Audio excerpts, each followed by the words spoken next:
Assalamualaikum warahmatullahi wabarakatuh. Kami dari kelompok 11 Aljabar kelas A akan mempresentasikan Aljabar RTF 1 dan 2. Sebelumnya perkenalkan, saya Bintang Ivana Holida dengan NIM 2424 101039. Lalu Saya Nafisa Nurisa Sabila dengan NIM 2424 1010 3014. Next.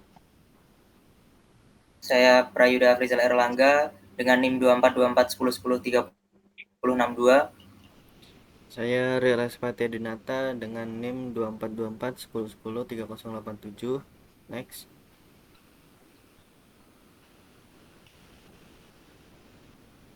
baik lanjut akan dijelaskan oleh Rio. Oke, jadi apa itu framework KKN dan TF-IDF?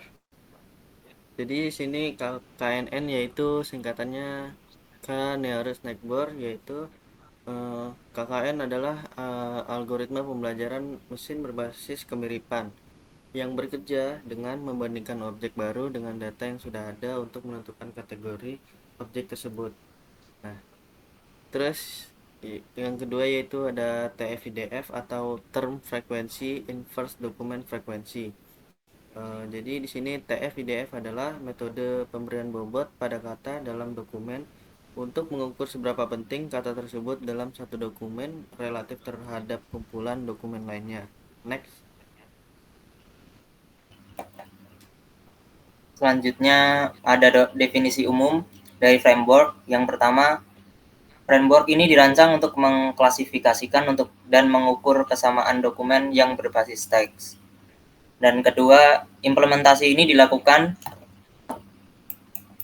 menggunakan lingkungan pengembangan berorientasi objek atau PBO dengan bahasa pemrograman C#.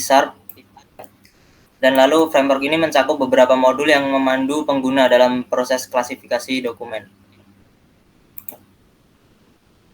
Lalu selanjutnya ada struktur framework yang akan dijelaskan oleh rekan saya.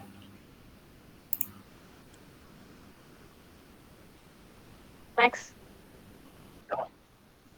Framework ini memiliki 5 modal utama yang bekerja secara berurutan untuk mengklasifikasikan dokumen teks.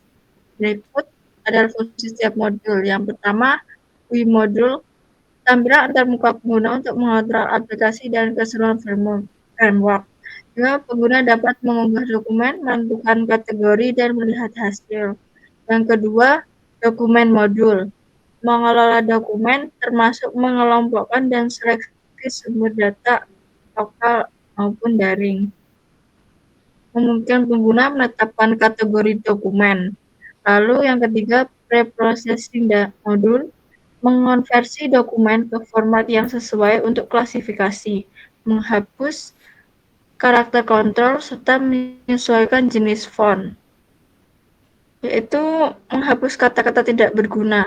Lalu KNN dan TF-IDF modul utama untuk klasifikasi dan penentuan bobot dokumen menggunakan metode KNN dan TF-IDF.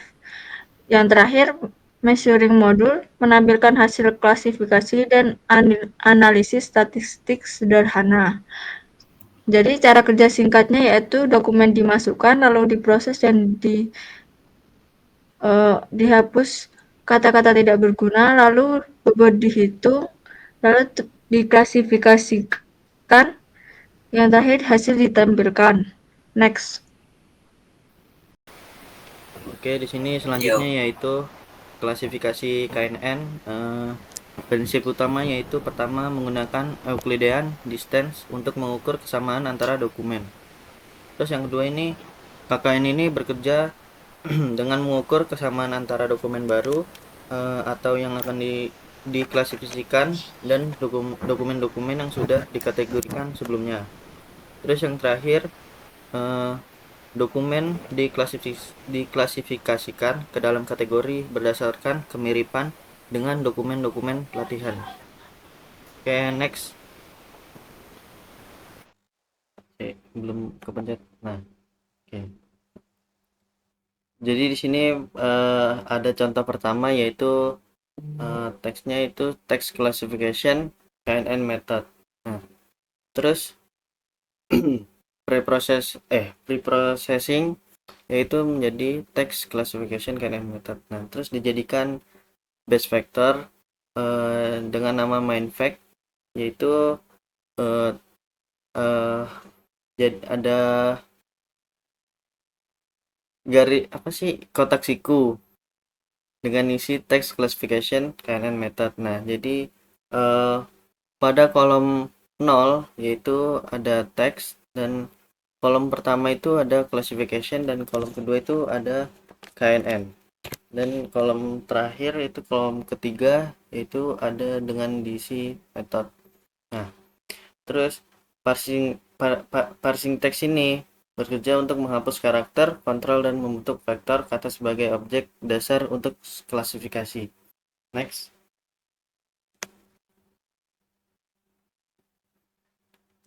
Nah, terus di sini proses klasifikasi. Pertama itu dokumen diuji, ditambahkan ke matriks bobot di akhir untuk mengoptimalkan waktu kalkulasi.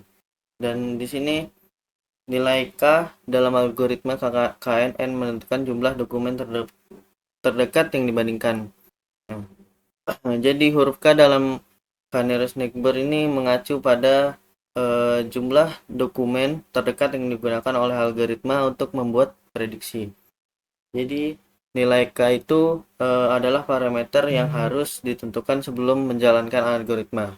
Nah, terus K itu sama dengan jumlahnya terdekat dokumen. Saat algoritma KNN diminta untuk memprediksi label atau klasifikasi atau nilai regresi dari data baru, ia mencari K data point terdekat di dataset pelatihan. Terus jika K sama dengan 5, algoritma akan melihat 5 dokumen terdekat. Prediksi lebih stabil karena melibatkan lebih banyak data. Terus jika K-nya itu terlalu besar, algoritma mungkin mempertimbangkan terlalu banyak tetangga, termasuk yang jauh dari data baru, sehingga prediksi bisa menjadi kurang akurat, kurang sensitif terhadap pola lokal. Terus yang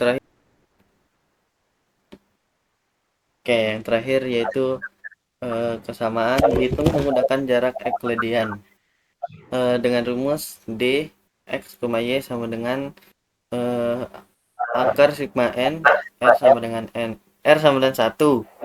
dan Rx min ARY pangkat 2. Next.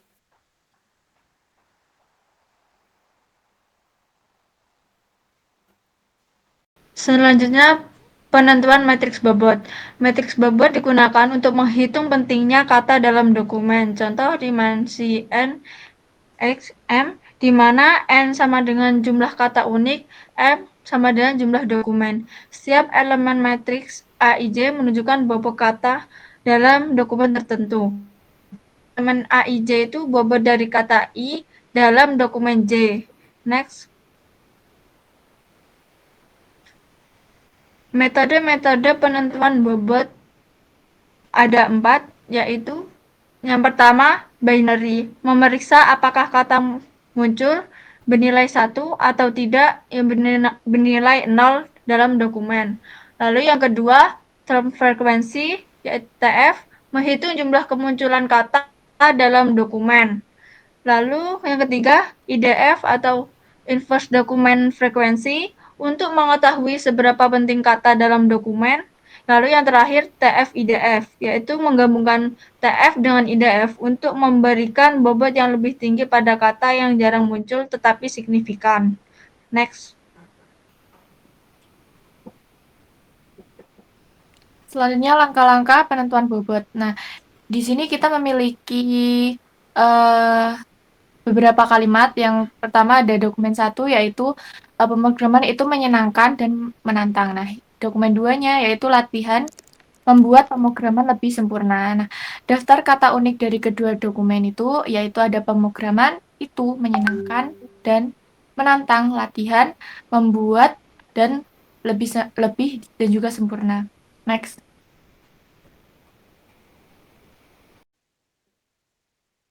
Oke, jadi di sini metode pertama yaitu binary.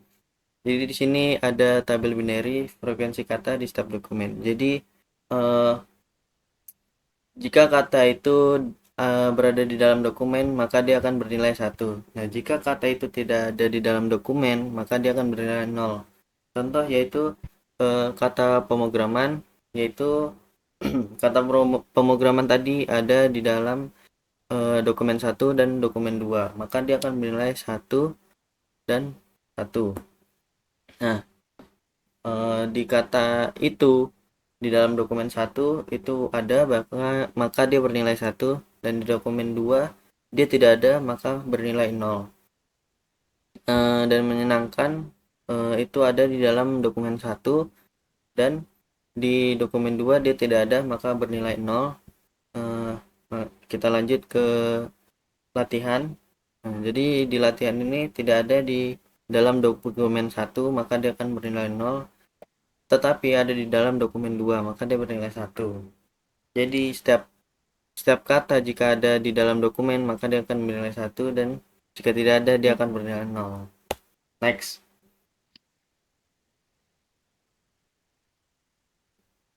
Selanjutnya ini ada hitung TF. Nah, dari langkah hitung TF ini kita memiliki rumus, yaitu TF itu sama dengan jumlah kemunculan kata itu kita misalkan dengan I dalam dokumen yang kita misalkan dokumennya itu yaitu J. Nah, dibagi dengan total kata dalam dokumen. Nah, kita memiliki kata yang pertama ada pemrograman. Nah, di pemrograman ini pada dokumen 1, pemrograman ini memiliki satu kata. Nah, jadi satu kata dalam pemrograman ini dibagi dengan total kata dalam dokumen, yaitu ada 5.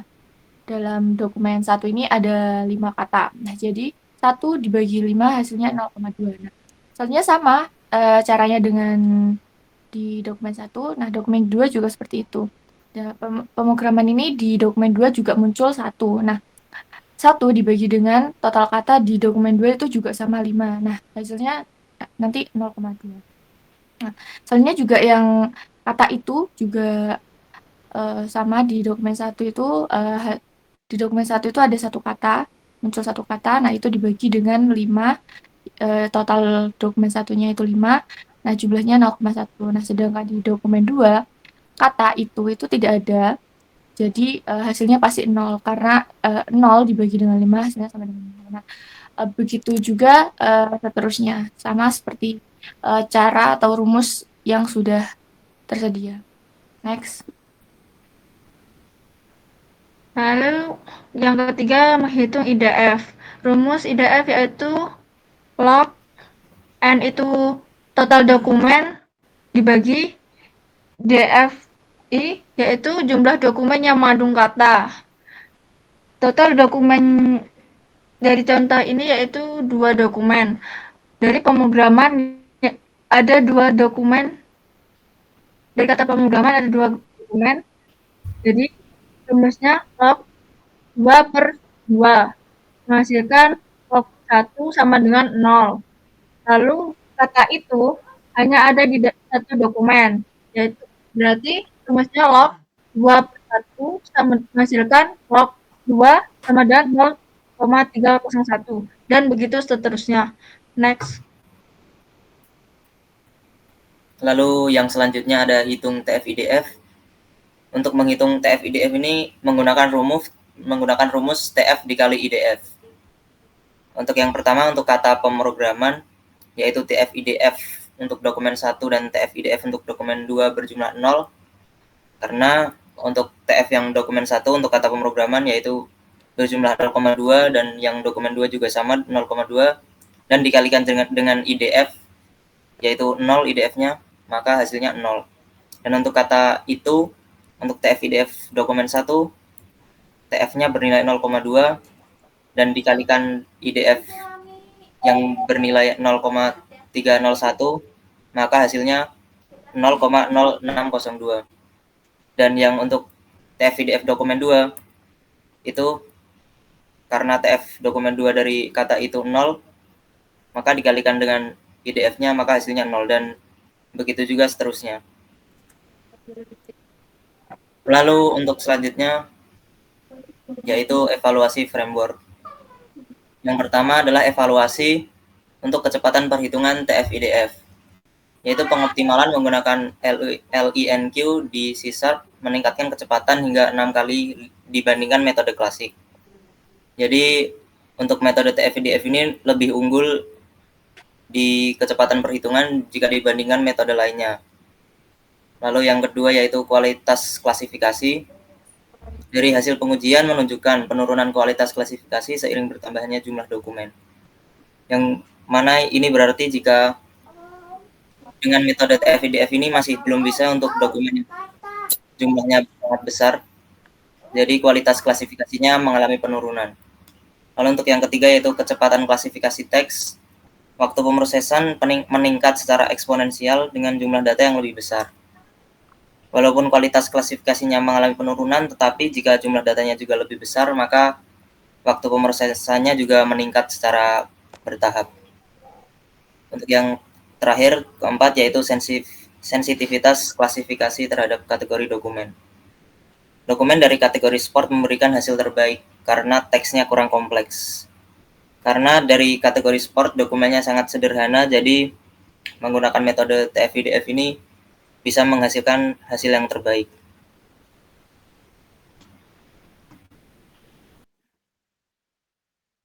Selanjutnya ada kelemahan dan kelebihan dari framework. Nah, ini kelebihannya itu yang pertama adalah modular dan fleksibel. Nah, di mana framework itu dirancang dengan struktur modular yang memudahkan pengguna untuk mengolah dokumen dan atau mengganti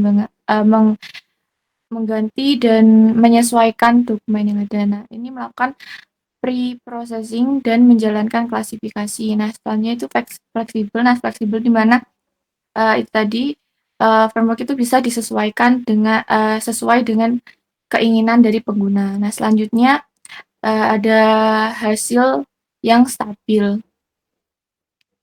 Nah, lalu ada adaptasi untuk berbagai kategori dari dokumen. Next.